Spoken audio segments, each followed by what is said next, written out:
দুদিন আগেই ছাত্র মৃত্যুতে উত্তাল হয়েছিল দক্ষিণ চব্বিশ পরগনার নরেন্দ্রপুর রামকৃষ্ণ মিশন। স্থানীয় সূত্রে খবর, ক্লাস চলাকালীন এক দ্বাদশ শ্রেণীর ছাত্র দীপ্তাংশু গরম চা পান করেন, তারপরে অসুস্থ বোধ করেন। অভিযোগ, দীর্ঘক্ষণ বাদে তাকে প্রথমে মহামায়াতলার এক নার্সিংহোমে ও পরে ইএম বাইপাসের ধারে এক হাসপাতালে নিয়ে যাওয়া হয়। সেখানেই দীপ্তাংশুকে মৃত ঘোষণা করা হয়। গরম চা পান করাতেই কি দীপ্তাংশুকে চলে যেতে হয়েছিল? চিকিৎসা বিজ্ঞান কি বলছে? আমরা কথা বলেছিলাম চিকিৎসকদের সঙ্গে, কি বলছেন তারা শুনে নেব। গরম চা এই খাবার সঙ্গে মেডিকেল সায়েন্সের কি সমস্যা আছে? আদৌ কি এইটার সঙ্গে কি মারা যাবার কোনো সম্পর্ক থাকতে বলে আপনার মনে হয়? প্রথমেই বলি যে যে ঘটনাটা ঘটেছে সেটা অত্যন্ত দুঃখজনক।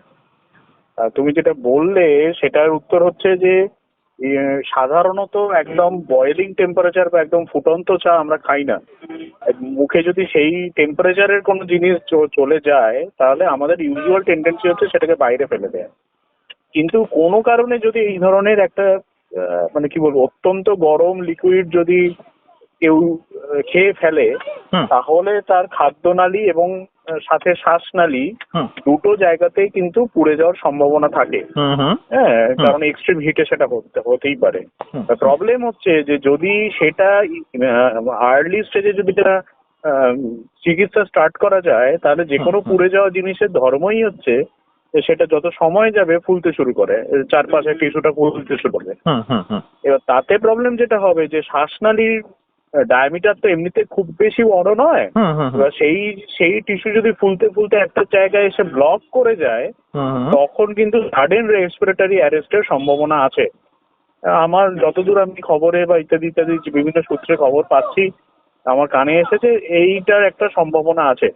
মানে দেরি করে নিয়ে যাওয়া হাসপাতালে, এই বিষয়ে সেটা আমি বলতে পারবো না, কিন্তু একদম আর্লি স্টেজে ট্রিটমেন্ট শুরু হয়ে যাওয়ার দরকার আছে আর কি।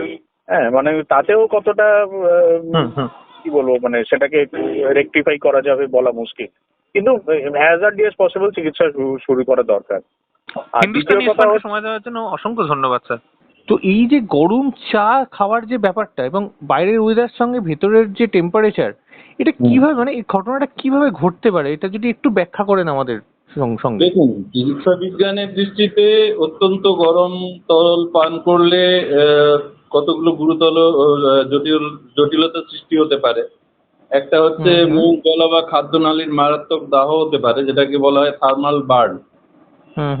আর দ্বিতীয়ত হতে পারে খাদ্যনালীতে ফোলা বা শ্বাসনালীতে বাধা, এগুলো হতে পারে। আর থার্ড যেটা বলতে পারি যে খাদ্যনালীতে ছিদ্র, যেটা এসোফেগাল পারফোরেশন বলা হয়, যেখানে ছিদ্র হলে কোনো কারণে হলে সেটা সংক্রমণ ও শক হতে পারে। আর তীব্র ব্যথা হতে পারে, রক্তপাত বা শ্বাসকষ্ট এগুলো হতে পারে। তার জন্য সময় মতো একটা উন্নত মানের চিকিৎসা না পেলে প্রাণঘাতী জটিলতা হতে পারে। তবে এগুলো কিন্তু কোনো একটা নির্দিষ্ট কারণ নয়, কারণ আমরা এত বছরের ইতিহাসে কোনোদিনও পাইনি যে হঠাৎ করে কেউ গরম চা খেয়ে কারোর প্রাণ গেছে। তার জন্য আমার মনে হয় যথাযথ নেওয়া যেতে পারে, সেটা ময়নাতদন্ত এবং তদন্তের রিপোর্ট ছাড়া মৃত্যুর কোনো প্রকৃত কারণ বলা যায় না। মানে দেরি করা কি একটা বড় সমস্যার কারণ বলছেন আপনি? দেরি করা, মানে দেরি করে নিয়ে যাওয়া বা কিছু, এটা একটা বড় সমস্যার কারণ হতে পারে। দেরি করে নিয়ে গেলেও হতে পারে। দেখুন, আমি তো বললাম যে যে কারণগুলো বললাম, যে অত্যন্ত যদি গরম কোনো পানীয় খায় কেউ, সেক্ষেত্রে আবারও বলি মুখ, গলা, খাদ্যনালীর মারাত্মক দাহ হতে পারে, যেটাকে থার্মাল বার্ন বলা হয়। আর একটা হতে পারে এসোফেগাল পারফোরেশন বা খাদ্যনালীতে ছিদ্র, সেটা হলে সংক্রমণ এবং শক হয়, তীব্র ব্যথা হয়, রক্তপাত হয় এবং হঠাৎ করে শ্বাসকষ্টও হতে পারে। এর জন্য সময় মতো একটা উন্নত চিকিৎসার দরকার হয়। সেটা যদি ডিলে করা হয় সেক্ষেত্রে তো অসুবিধা থাকতেই পারে।